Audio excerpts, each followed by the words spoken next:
Nolan McNeil just got Jacob deGrommed.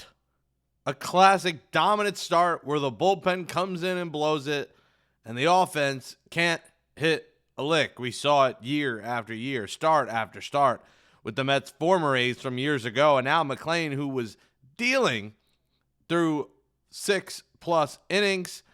Weaver comes in and implodes, and this can't happen. This team needs to figure out a way to not leave runners in scoring position, to score those extra runs when they need it, because as good as the bullpen's been so far, they're not invincible. They're going to blow games. And they're also going to have to manage differently. Carlos Mendoza, I understand it's April, it's early. For now, that excuse works. But at some point, he's going to have to push the button. At some point, he's going to have to let his starters, as in Freddie Peralta and Nolan McNeil at the top of the order, stay in games. He's going to have to let them finish innings. Because we have seen time after time, bullpen come in, runners in scoring position, less than 2 outs. Even with 2 outs, they implode. They blow it. And I get the pitch count. I understand it's April. You're saving these guys. But he's going to have to manage with belief in his studs and not what the analytics say and what the pitch count says at some point. I'm fine with it now, but when summer comes around, I want Nolan McNeil finishing that inning. I want my dog out there. I want the Mets going down with the dog, with the guy that got them into the 7th with a 1-0 lead. And that's going to need to change when the season moves on. And I'm going to need to see Carlos Mendoza manage with some cojones. Because in some ways, Carlos Mendoza goes by the book and the analytics a little too much. And I need to see him manage with some balls. Because if not, the manager could be the one that brings the Mets down. You're watching Mets Daily. I'm Jake Brown, at Jake Brown Live on all social media. Hit that thumbs up in the video. Hit that subscribe button below. Comment below. Hope you guys are enjoying our little, monologue I like to do. But the reality is this, it's early. I'm not worried. Mets lose the series to the Diamondbacks. The bullpen implodes. Weaver comes in and blows it. Then Luis Garcia back to old form, getting rocked. Dickie Lovelady was the only one giving up no runs. But the reality is Carlos Mendoza can get away with it for now, but at some point he's not going to be able to get away with saying it's too early, and we'll get him tomorrow. And I just worry with the new unit, bringing the guys together, that he could be a problem. And I'm not blaming Mendoza for the loss, but we're going to find out this year. I'll put it this way. We're going to find out this season by, the summertime, end of the summer, if Carlos Mendoza is the right man for the job. Because if you ask me right now and you said, gun to your head, is Carlos Mendoza the right guy for the job? I would say no. I just worry about his pedal to the metal push. And, again, we obviously have PTSD. Mets missed the playoffs by 1 game last year. We're going to say every game counts. It certainly does. I'm not saying it doesn't.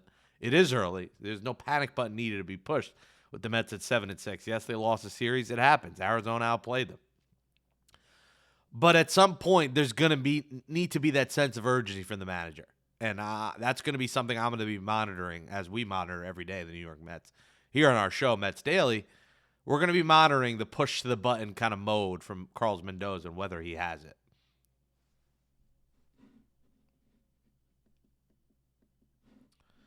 We're also going to monitor defense. The Mets obviously preach run prevention. They haven't preached it enough during the season. It also hurts when guys are hurt. Jorge Polanco, not in the IL yet as we record this 10 a.m. on Friday morning.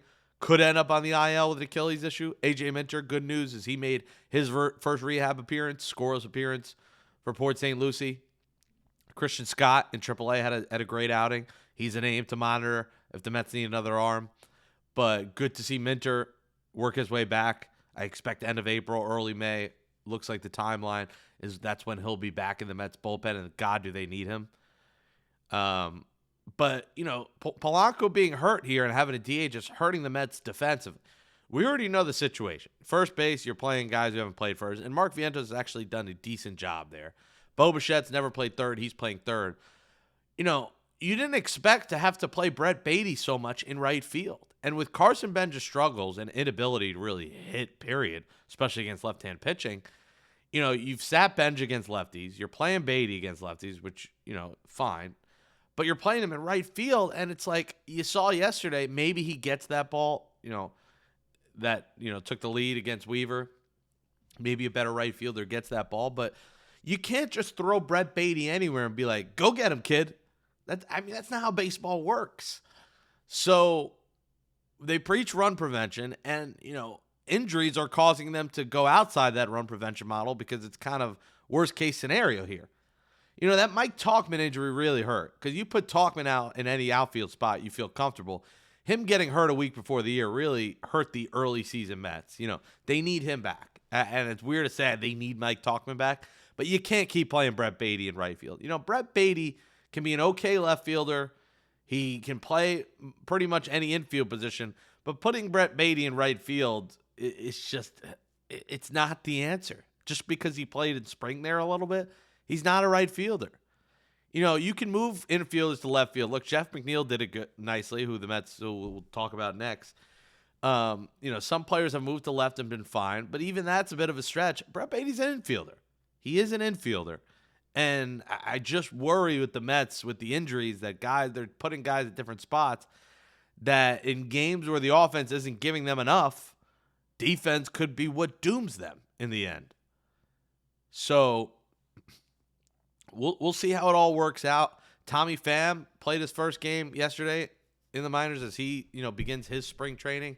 I think there's a good chance in a couple weeks we see Tommy Pham. Remember, Mike Tauchman probably is late May, early June when he returns to the Mets.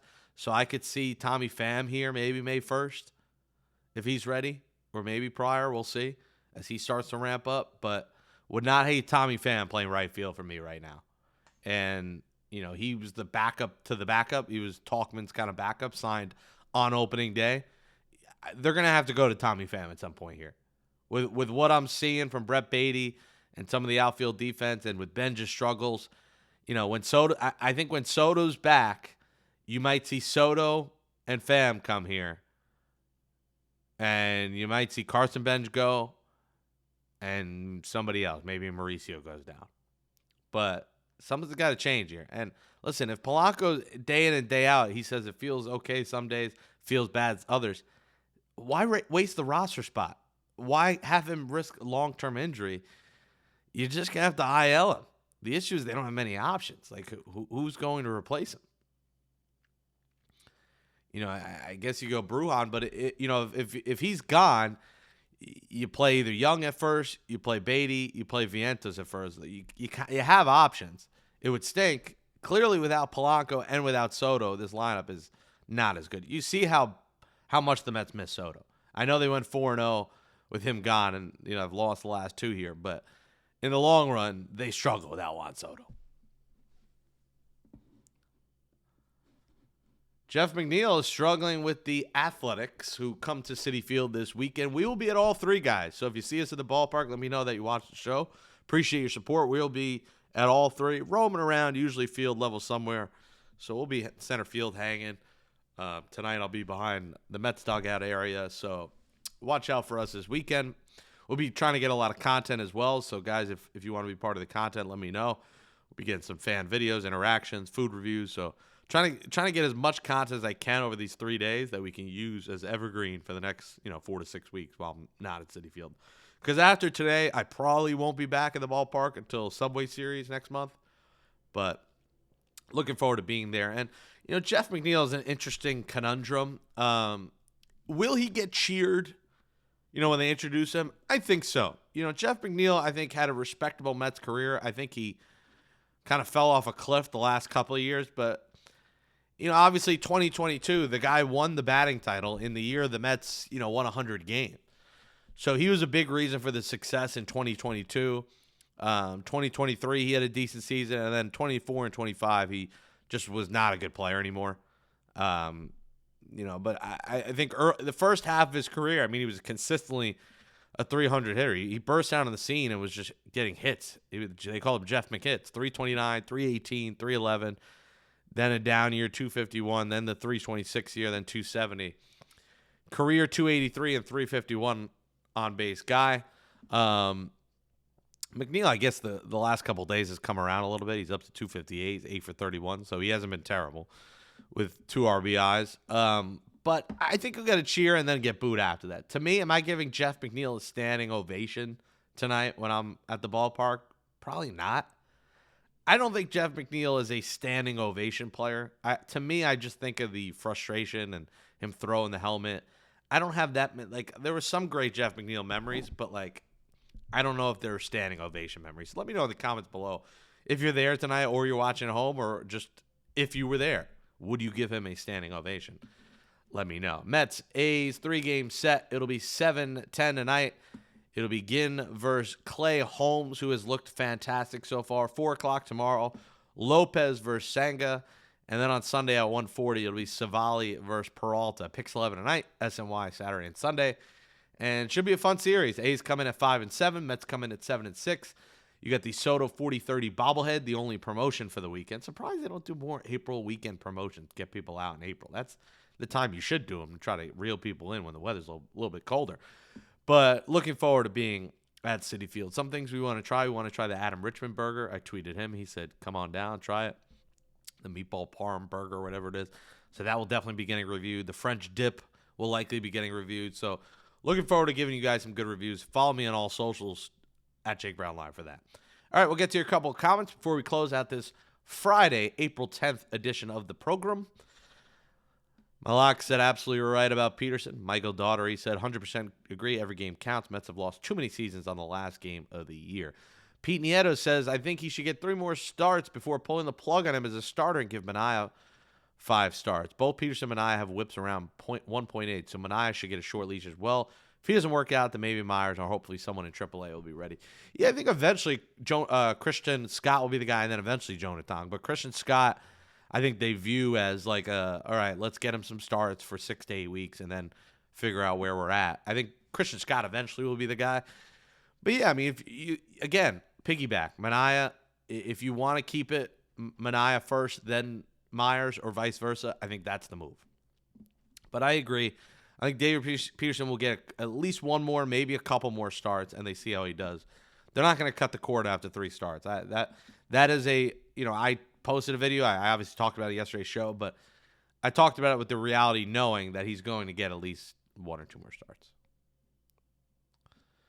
Jersey Steelers fan says, as for Antoine Richardson, if we're talking strictly stolen bases, Mets have more stolen bases than the Braves, the team right now. Fair point.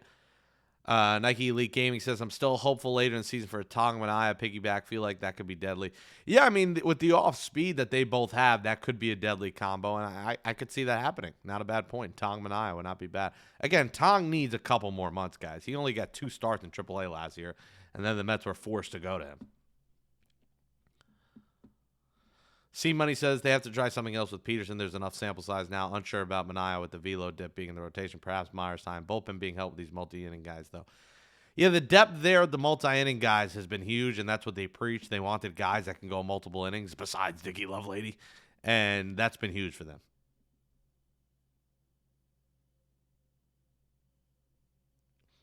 James Fulmer says, you're a great person, but manageable is cooked.